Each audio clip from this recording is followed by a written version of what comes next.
the broadcasting environment, which is probably something you all are facing on one level or another. And I'm very delighted and thrilled to have a very distinguished panel of 3 international speakers. We will hear from someone who has invested into a national DAB infrastructure in Germany, which is something that is revolutionary on several levels. We will hear from someone from Czech radio, how development is going here. And if you hadn't noticed, when Norway switched from FM to DAB, a lot of people said that this would be, in fact, the end of the world. We have a person here who can tell us whether the end of the world has arrived or what it looks like right now. So I'm very much looking forward to that as well. But now, without further ado, someone who has seen the national DAB multiplex infrastructure and innovation in Germany as a new opportunity and a new chance to take radio to the next level. Please welcome the CEO from Teutocast in Germany, Erwin Linnenbach.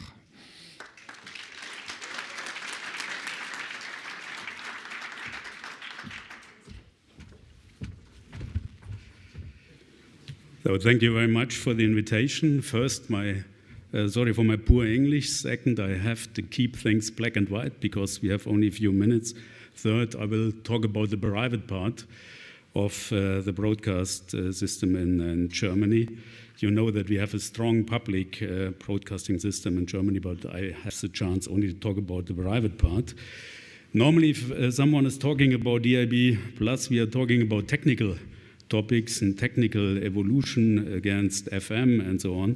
But in Germany, we have a situation that we are talking about disruption, revolution, or to name it friendly, normalizing, because in Germany had been no real radio market, or no national radio market. I think you know we have a federal state, 16 countries, and that means that we have 16 or 14 laws, and these laws are, for broadcaster are very heterogeneous. So we have markets like head markets like Berlin. There were more than 30 private radio stations using FM transmitters, high competition. And on the other side, in the big country North Rhine-Westphalia, we had for more than 30 years, let me say, a post-communistic system with only one private radio station to every city.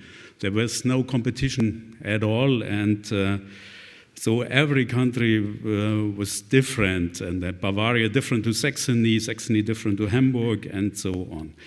And if you see to what led this situation over 30 years, so the private radio started in 1986 in Germany with Radio Schleswig-Holstein. We had not really national marketers. We had no real brands because there was no national radio, no national private radio, no special interest programs.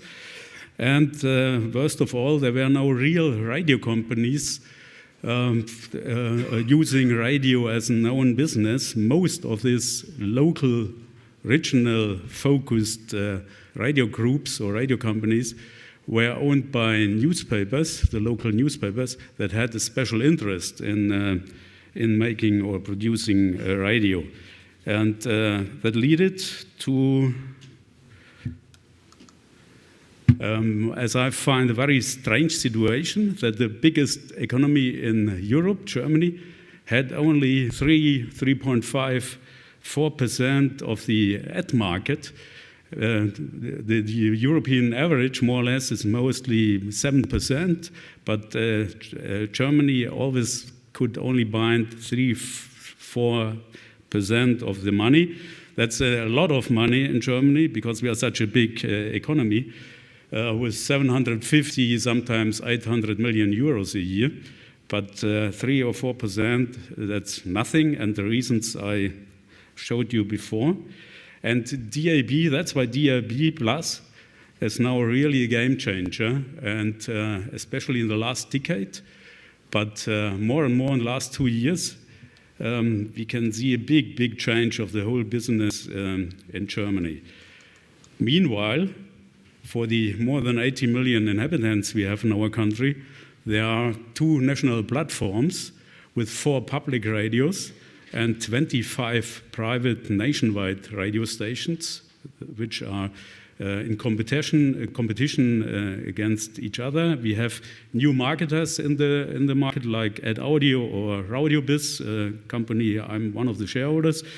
We have a lot of new brands, 80s, 90s, 90s, Beats Radio, Nostalgie, DBD, the Absolute Group, Radio Bob is the leading company in Germany meanwhile.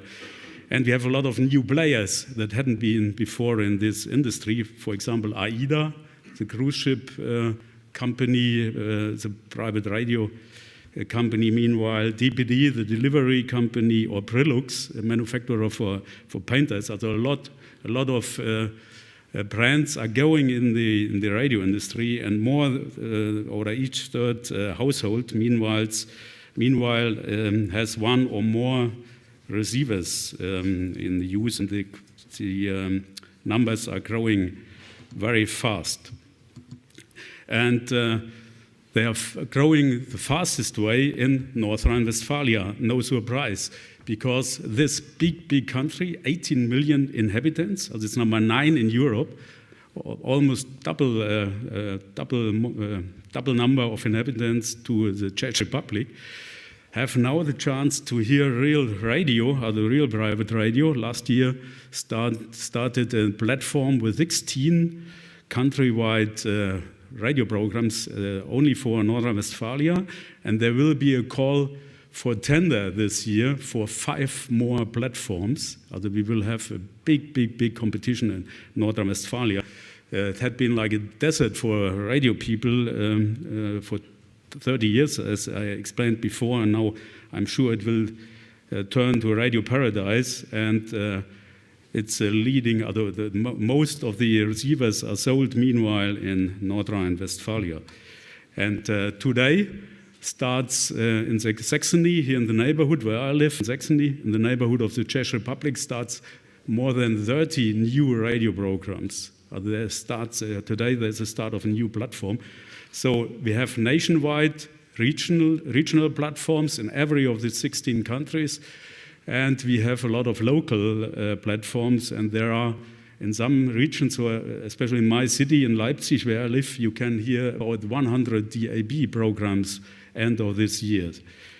And so thanks to DAB+, you are really a big game changer in Germany, price DAB+. We have a great opportunity to bring a lot of money in the radio industry in Germany and to increase this 750 million euro we had every year, maybe or hopefully to the double. Thanks a lot. Thank you very much, Mr. Linnenbach. Thank you. We'll probably have time for questions at the end when all speakers have delivered their presentations, so keep your questions in mind, if you will. You've probably seen that the company Erwin Linnenbach is heading or is a shareholder of was called Raudio, which is a combination of radio and audio, which probably also points to a direction of where the new opportunity lies here. Going to the Czech Republic, our host country this year for Radiodays Europe, a lot of things have happened here in the change and the opportunities making market for radio and audio as well. So please welcome the Director of Tech and Administration at Czech Radio, Karel Zýka.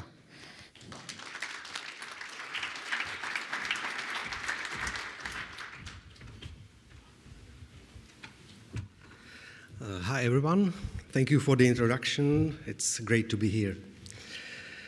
My name is Karel Zýka, and I am Technical Director in Czech Radio, which is national public service broadcaster. And I'm going to tell you about the journey of DAB+ in the Czech Republic.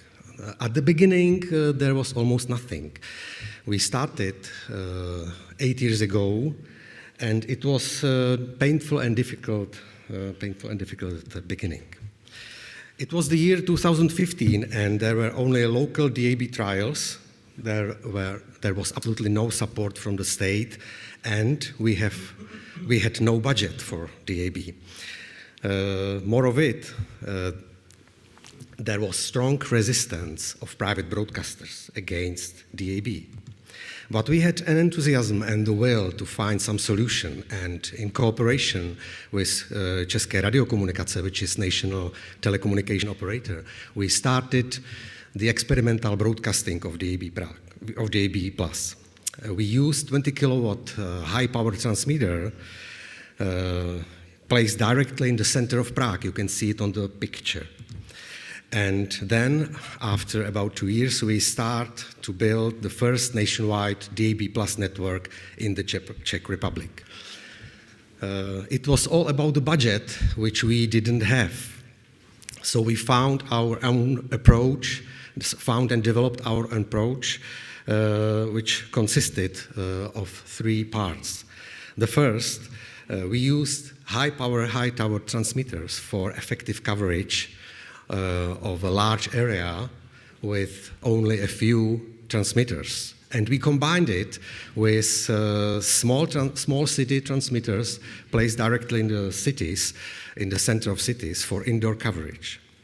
We also used higher protection level on the level 2A, which allowed us to increase the coverage up to twice, to cover up to twice the area with the same power of the transmitters. But the downside of this is that it consumes a significant part of data of the multiplex. But we compensate it by use of high efficiency AAC codecs, which keeps the audio quality, the quality of sound high, subjectively undistinguishable from the original, even at a very low bit rate, let's say 48 kilobits per second.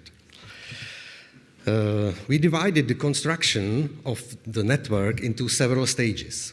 In the first stage, we covered 4 biggest cities of Czech Republic, which was a quick win for us because we were able to reach 40% of the population with only 4 transmitters. Then we targeted on car drivers, and that's why we concentrated on coverage of the highway and motorway networks. In some cases, as you can see from the map, we used low-power transmitters with directional antennas. And finally, we covered the rest of Czech Republic. This MAX currently covers more than 96% of the population, and we are only improving the indoor coverage in some cases. We managed to place 60 nationwide content layers into this multiplex. And it brings me to the content, and content is the king. And I'm happy I can say that all stations of Czech radio broadcast in the DAB+. 7 of them here in red color, are digital only. And digital distribution is the only way how we can extend the content portfolio now. Especially recently launched sport station called Radiožurnál Plus is very successful and is becoming the flagship of DAB+ in the Czech Republic. DAB is becoming more and more popular in our country, and we achieved some significant results I can share with you. The listenership of DAB+ is 14% and is still growing. And considering that the market share of Czech radio is about 27%, it is a promising number. 95% of new cars sold in 2022 were equipped with DAB+ as standard. This was accelerated by EECC law, which we adopted in the year before from the EU. Every 4th receiver sold in 2022 was equipped with DAB+, and there has been 100% increase of sales every year since 2018. You can see it also from this graph, which shows the sales of DAB+ receivers in the Czech Republic, and it shows that the sales is doubled each year. These results were achieved also thanks to long-term marketing communication of Czech radio. the examples of which you can see here, and here, and also here. But the journey of DAB+ was not easy, and Czech Radio acted as a pioneer. But a critical issue was the non-participation of major private broadcasters. But fortunately, their opinion has changed over the years from resistance through hesitation to openness. And I'm very excited now and happy that 2 more nationwide DAB+ multiplexes, DAB+ networks, and a number of regional networks are to be built this year, and all dedicated only to private broadcasters. The last point of my presentation is about environmental aspects of DAB+. We terminated the AM broadcasting 1 year ago. The reason was clear. It was extremely inefficient, very, very expensive, and the service was poor and outdated. The money we saved, we used to finance and develop our own DAB+ network. Here on the picture, you can see me climbing up the tower. And this is the end of AM broadcasting, how the AM broadcasting looked like. I didn't break it. On this last chart, you can see this is the electricity consumption needed for the distribution of one nationwide radio station in the conditions of Czech Republic. And you can see that AM broadcasting needed 10 times more electricity than FM for the same service. And that DAB+ is even 13 times more energy efficient than FM. And that's very important. What I wanted to show you was that even with a limited budget, it is possible to quickly build strong and effective DAB+ network, and that people are really interested in new content if it is well targeted, and that engagement of private broadcasters is essential. And finally, the DAB+ is environmentally friendly and is energy saving. Thank you very much for your attention. Thank you very much. Thank you, Karel Zýka from Czech Radio. And last but not least, definitely not least, the world has come to an end. Norway was the first country in the world to switch off FM, and the predictions were gloomy at best. Now we have the luxury of being able to look back and see whether the world did come to an end and everything was horrible in Germany. And to do that with an honest view is the man who was in charge at the time of managing the project of switching off FM in Norway. So he's the former head of Digital Radio Norway. Please welcome Ole Torvmark.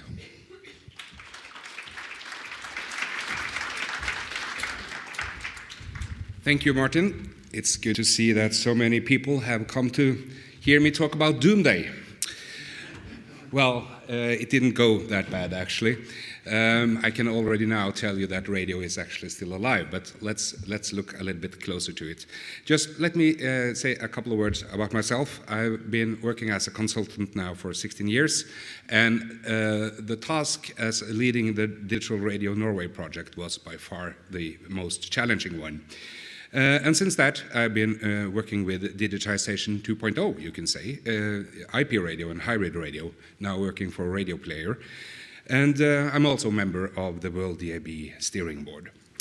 But let's remind ourselves what happened a little more than 6 years ago when Nordland, as the first county in Norway, switched off the national FM transmitters. Onsdagen. Riktig god morgen, kjære radiolytter. Det en onsdag hvor det skrives radiohistorie i fylket vårt. For i dag det siste gang du kan høre morgensendingen over FM-nettet. Norway, a change of tune is underway. Norway will shut off national FM radio transmitters for good. Norway's far ahead of other countries. Norway अपने देश के radio mode को The country will soon complete the switch for digital-only radio. Could trigger a telecommunications revolution.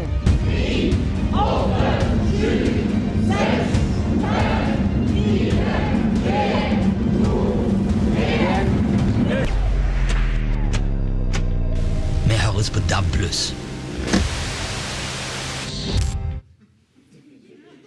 Yeah, it was dramatic. And it was quite an oh my god feeling when we had just switched off the first region. And 1 year later, the world's first digital switchover was a fact. All national radio in Norway were 100% digital. So, how did this change the radio market? Well, the biggest change by far was the content offering. Because of the combination of a challenging topography and a sparsely population, there were only enough FM frequencies to offer 5 national stations before the digitization. So this was the stations you could hear almost all over country with the FM networks. Then, after, with DAB, we could offer 33 national stations on DAB. So that was absolutely the biggest change and consequence. But let's run through some other facts. 72% of Norwegians have now one or several DAB radios at home. 76% have DAB in their car, and 99% have the opportunity somehow to listen to digital radio. And 97% of radio listening happens on digital devices. Only 3% left on analog. And then you might ask, didn't you switch it off? Well, there are still FM for some local stations, so if you're among those 3%, you listen to a local station. And as you will see later as well, radio in Norway is mostly a national business, completely different to what we heard from Germany. Mainly because you need to cover most of the country to reach enough people. After the switchover, 100% of listening to national radio is digital, and as you see, DAB counts for most of it.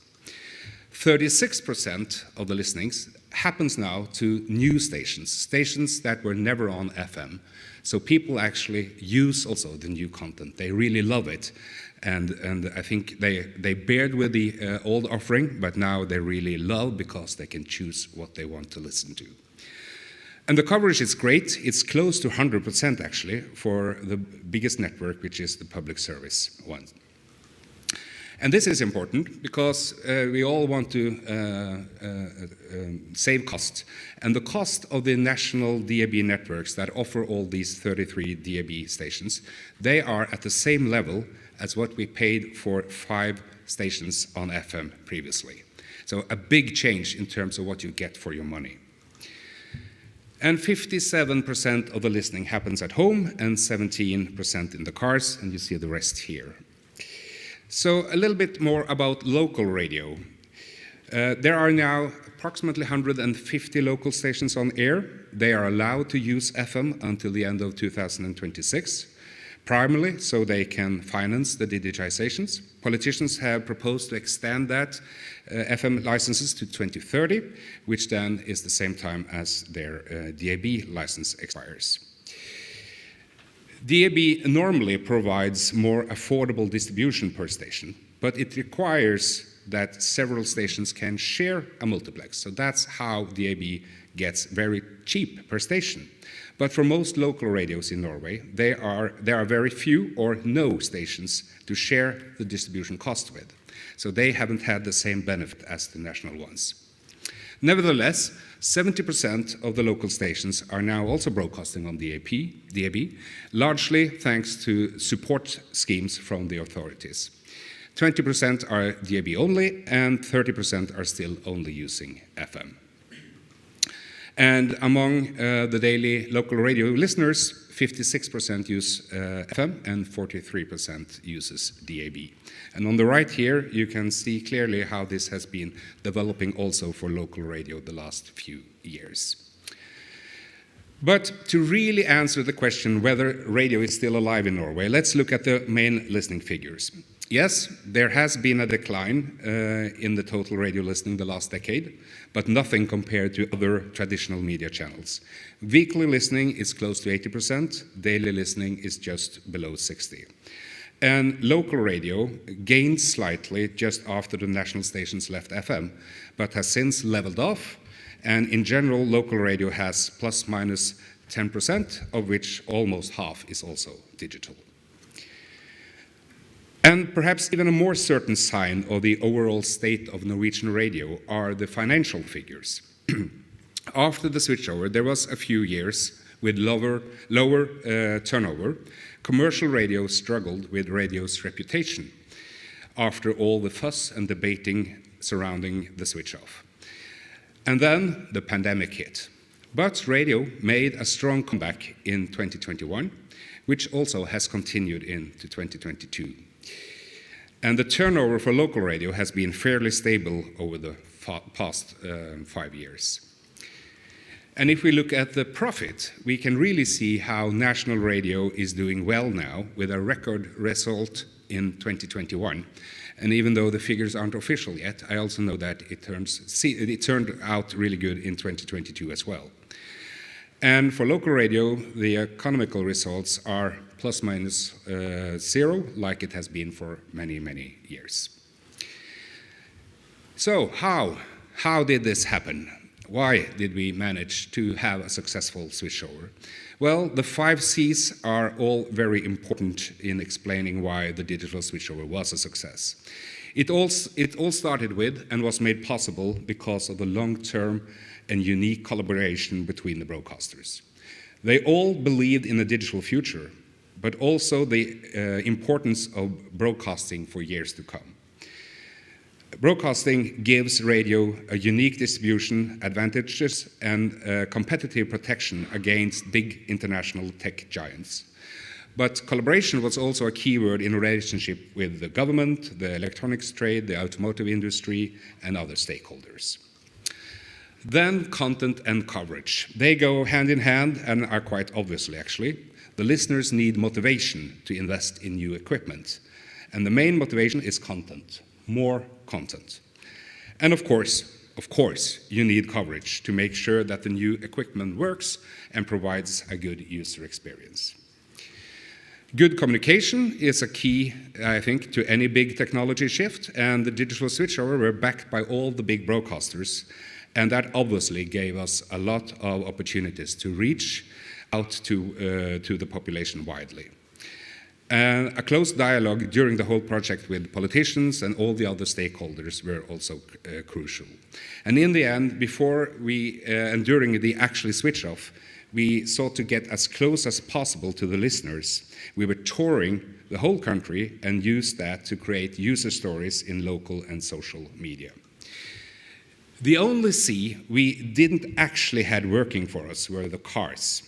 This was before the EU regulation about digital receivers in cars, and far from all of them were sold with DAB. People had to install adapters and separate antennas in the windshields, and many of these products were unfinished and really difficult to use. So we can say that we digitized radio in Norway despite of cars and all the extra trouble that entailed. So any country following a switchover path now, I will say, have a much easier task as more or less all new cars, at least in Europe, are sold with DAB. Finally, I would also like to add a few other words that I think explains why the radio industry in Norway succeeded. Timing. Except for the cars, the timing of the DSO were very good. Before smart speakers, before 5G, before podcast hype, before the pandemic. And faith. We all involved parties, really believed in the project. We knew it was the right thing to do to secure the future of radio. And patience. The broadcasters showed patience. both before the decision were taken and during the process. And finally, stamina. Even when the criticism stormed as it worst, before the shutdown and right after, when many thought we had killed radio, the broadcasters had stamina. In the end, people did the biggest job, upgrading all their radios and cars to be able to listen to the new radio offering. Thanks. Thank you very much. Thank you very much, Ole. Thanks a lot. We do have time for a few questions to either of the panelists. So if you could hold up your hand if you do have a question. Can't see you very well, but I have a question. If you don't have it. No? It's your chance. No, I have a question, which is to Ole. You mentioned briefly that the country, the state, was funding the switchover and was funding the radio stations, if I get that right. So how important was that fact that the radio stations had support financially for the switchover? How much was that? I'm happy for that question, because then I need to make clear that that funding is only happened for local stations. So the whole switchover process, all the national stations financed everything themselves, every krona. Okay, thanks. And a follow-up quickly, how high was the DAB listening before the actual switch-off? So at the moment where everybody thought that everybody only listens to FM, how high was the listening to DAB roughly? I'm not sure if I remember the exact figures, but it wasn't higher than 60 or 70% before we switched off. So there was, of course, a lot of excitement but it's always like that. Some people will always wait until you actually switch off, because they postpone, they will. Okay, thank you very much, Ole. It's of course, yes, thanks. It's of course an interesting project on many levels, because how people adapt to change is always an interesting move. And some wait and they think if you do nothing wrong. And some others work faster, and sometimes they have the benefit of the risk, and sometimes they don't. So you can't predict the future. Are there any other questions for our esteemed panel, for Ole Torvmark, Erwin Linnenbach, Karel Zýka? If not, yes, sir, there is. There's a gentleman in the middle of the middle, basically. I think this is Mr. Gerkov from Radio Player, is it? Yes. Just down there, yes, and then to the right. So 5 years has passed since Norway closed off FM. Would it be easier for people doing it now because there's more DAB in cars, for instance, more DAB radios out there, the sets are cheaper? Do you think it's a lot easier to do it now than it was 5 years ago? There's a question to Ole as well? Yeah. Yes. Yeah. Do you think it would be easier to do it now because Norway has already basically gone there? Well, I will not say it's going to be easy for anyone, because it will not. But yes, I think it's easier now than it was to be the first and a small little country doing it by ourselves. But the main reason why it's easier now, especially than in Europe, is of course because of the cars. Now almost all cars are sold with DAB, and they're supposed to be sold with DAB. And that is a big difference because of all the other stuff that listeners had to do. The cars was the difficult one.